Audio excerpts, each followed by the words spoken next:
Hello. All right. So today we are going to test drive our new attitude. Okay? All right. So be ready. Going for a test drive.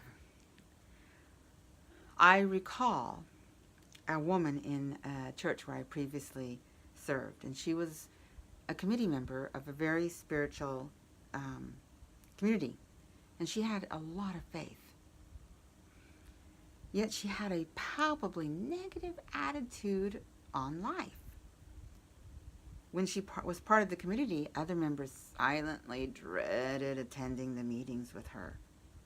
I know I certainly did.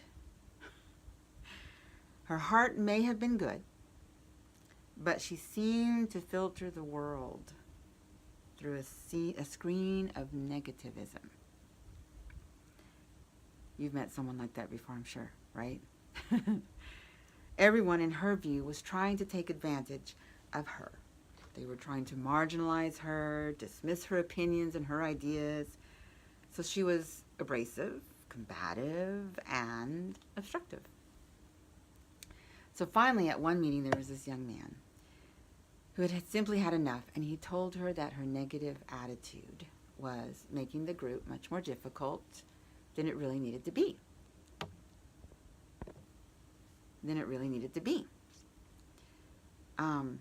So we waited to see what kind of blow up would ensue. The woman was completely surprised by the accusations that she had a negative attitude. She simply had no notion that people around her considered her negative. Hey! It was invisible to her. Now, is that a surprise? Not really. Negative attitudes are like that. As one sage once said, that's a wise person, we are not given the power to see ourselves as other people do. We don't. Okay? We see ourselves as we perceive, but not what people see. So it's very easy to notice other people's bad outlooks on life, but not our own. So I often tell this story about two young men who were hired to run the customer service department. In other words, it was the complaint department. You should you? Now, these young men were fresh out of school, and the store didn't give them much training. Here's the first part. But they kind of essentially threw them out in the front lines to deal with irate customers as best they could. So without any training, all of a sudden they're thrown into take care of these mad customers. Now, they were bright and personable young men, and they certainly were able to do a good job. Yet they did not. They didn't handle the job well at all. In fact, they acted like hot shots, and they adopted the eye for an eye attitude. So they would respond in kind. So if they were given hostility, they would return hostility right back. Indifference with indifference, if they didn't care, then they didn't care. If the customer was defensive, they would be defensive right back. They were completely reactive, letting the customers determine how they would respond. I have come across that where I know that the customer is always supposed to be right, and you are always supposed to treat them with the utmost respect. Okay? And you should be trained to do that. But these young men had not done that. And that was the downfall. So be kind. Everybody is fighting a tough battle. If you think that you're the only one, you're not. Every single human being on this earth is fighting a tough battle. So we all just need to simply be kind. So they changed their ideas or their thinking almost immediately, and they decided to do a new strategy. They would try to be kind to the customers and try to help them with their needs and serve them. After a few days of trying to do things a new way, one of them said to the other, "Have you noticed?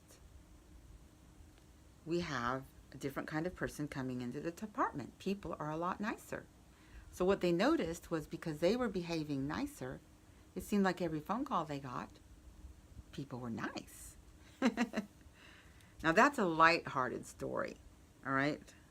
Sometimes I can embellish that one. The point is that they created an atmosphere around themselves that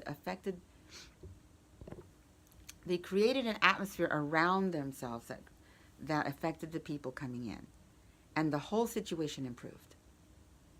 But the story always contains a deeper message about the force of one's attitude.